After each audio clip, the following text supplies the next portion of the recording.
And welcome to Let's Fly VFR. Today we're flying the Sikorsky S-76. Yeah, we're going to head out over the water, do a few landings on some boats. Feel free to subscribe, like, and visit letsflyvfr.com if you need any help or if you're looking for any new gear.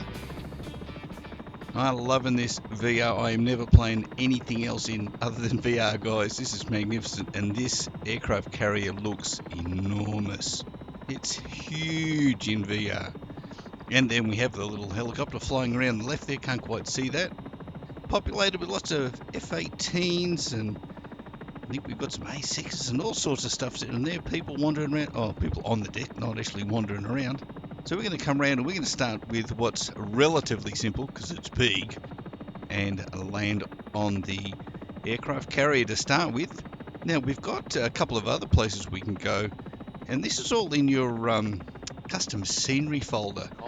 If you're looking in your setups, you'll find all of these. Just go over to the right hand side when you're selecting the different types of airports and things you want. You have a drop down, and one of them is custom scenery, but you can see the helicopter on the right there. Look, it looks pretty frightening coming in on this, because one, the ship is still moving, and my experience on this helicopter isn't very much. I've had a couple of flights around before we started doing this video, because I like to show what it's like if you're new to doing this.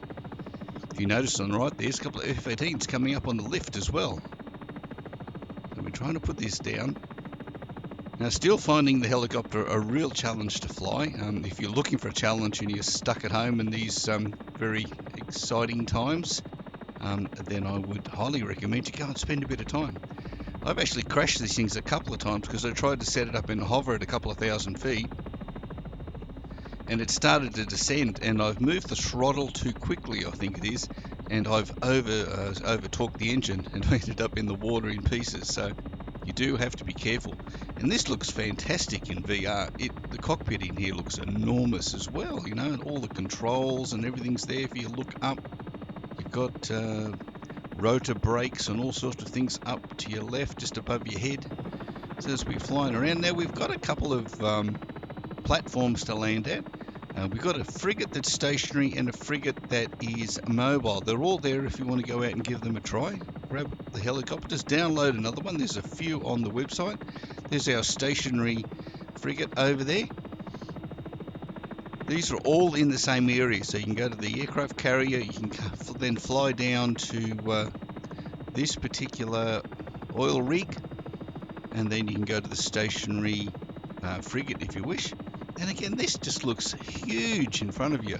But the next one we're going to is like twice the size of this thing. It makes these things look really small. But by just flying around it, I was just practicing my hovering here. And the thing to remember with helicopters is you can move forward, back, left, and right just by moving the cyclic in the direction you want to go. Once you're in a hover, if you're moving along and you move it, if you're hovering, if you're just taking off, really all you need to do is just lift the collective very slowly. The collective is on your, if you've got a single joystick, is your throttle quadrant. But you need to start with the throttle quadrant or your joystick throttle lever, forward, guys. You've got to start at the front. That's something I didn't get for a while. And then as you pull it back, it's the same as lifting up that collective on your left there. You don't seem to need to use a throttle. It just seems to be all locked together in X-Plane that I've found so far. So that makes it easy. Then you have your your cyclic control, which is your joystick. So that's forward, back, left, and right, and you can move in all those directions. Especially in a hover, if you pull back a little bit, you'll move backwards. If you want to go forward, you push forward. You want to go right, it goes right sideways or left sideways as you need. And then if you can combine those all pretty much at the same time. You can't go forward and back at the same time. I think that's pretty obvious. So here we go, just easing and gently. So getting into the hover is the first one, getting the height right. You got your VSI, which is the second gauge on the right, you can see there. Keep an eye on that one. You've got your speed, which is the gauge that just left of the artificial horizon there. You can see it sitting just in the yellow there. That yellow area seems to be really about the landing speed. If you're inside that, it's not too bad. And we're moving in here, and we put it down, and we made it. That wasn't too bad. Hey, hang around. I'll show you a good crash at the end of the video. I've got one to save for you. Landed on the big rig. Didn't quite make that one. Fantastic that you can look down and look out through the glass. And in the small helicopter in the last video, you can actually look, if you lean over a little to the right, you can look down and see the skid underneath you as well, which is really helpful when you're coming into land. You can look out and just see how far off the ground you are and just ease yourself down. So let's move out away from the cranes, and we'll head over to the stationary frigate and put ourselves on the back of that if we can. Now this is a really small landing area. I had a couple of goes to this, and I crashed a couple of times doing it as well. But I didn't want an hour video for you guys. Although you probably need some entertainment at the way things are going out there in the world. If you guys are all keeping your social distancing as this happens in 2020 with the thing that cannot be named on YouTube for whatever reason. So you can see how I'm sinking here, and this is that's dead. I just overpowered the damn thing. So let's go in. We're going to fly around here. When you reset it, sets you up behind the aircraft carrier in this one. So we'll shoot down and go to the frigate again, which is a little bit south of here. So let's cruise on down there. So here we are approaching the moving frigate. This is a bit of a challenge, this one. So let's get ourselves slowly in. You hold the nose up, get yourself in. You just got to match speed as you come in to land at on Honor. It took me quite a few goes to get this right. Just matching it, sort of get there, and then it just sort of moves away from you again. It's a bit rough, but we made it on, didn't we? We got on there. Yep, well, everything's moving. Pretty happy with that one. I was happy to get there. This ship looks it's pretty damn big in VR as well, guys. It's good fun. Fly around it. Here we go. Lift up, move out to the right, and just flying down the side of it. It's a big boat. It's got the gun. There's a few animated bits and pieces on the boat as well.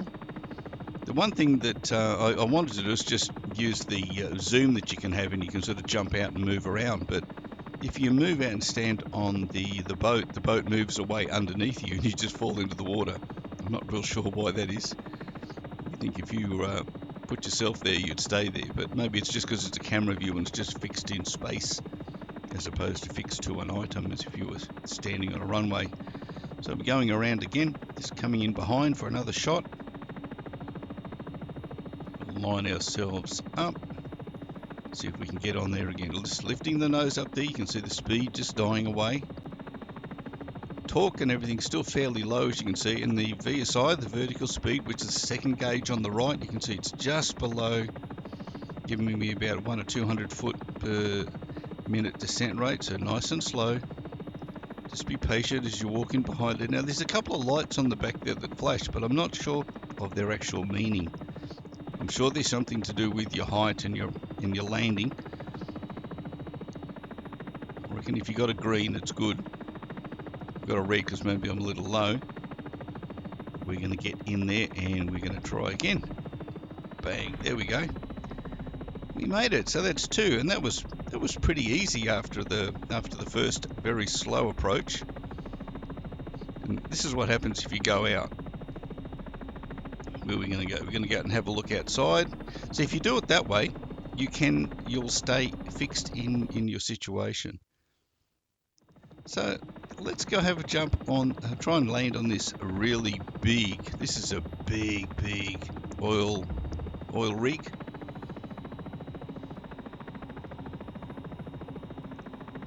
And I couldn't help myself. Let's fly under this mongrel. This is a big rig, this one. It's just massive. It looks like it's about 4 times bigger than the little yellow rig we landed at earlier in the video. And just flying underneath it is like, wow, that's huge. So up we go. Go around and try, and we're going to avoid all the cranes. Now you do have the map available to you there in VR and in normal flight as well. So you just click on that, move it around with your controller, and you can just see the landing platform on the left there. With everything going on, it can be really distracting because those cranes are all moving around as well. So just a little bit of climb, just a couple of 100 feet per minute. As we level out, we've got the speed nice and low. The torque is reasonably high because it's just holding us up. And there we aren't. Yeah, didn't make that one. So that's maybe one for another time. Let's see you back here at Let's Fly VFR real soon. Hope you have a great week, guys. See you then.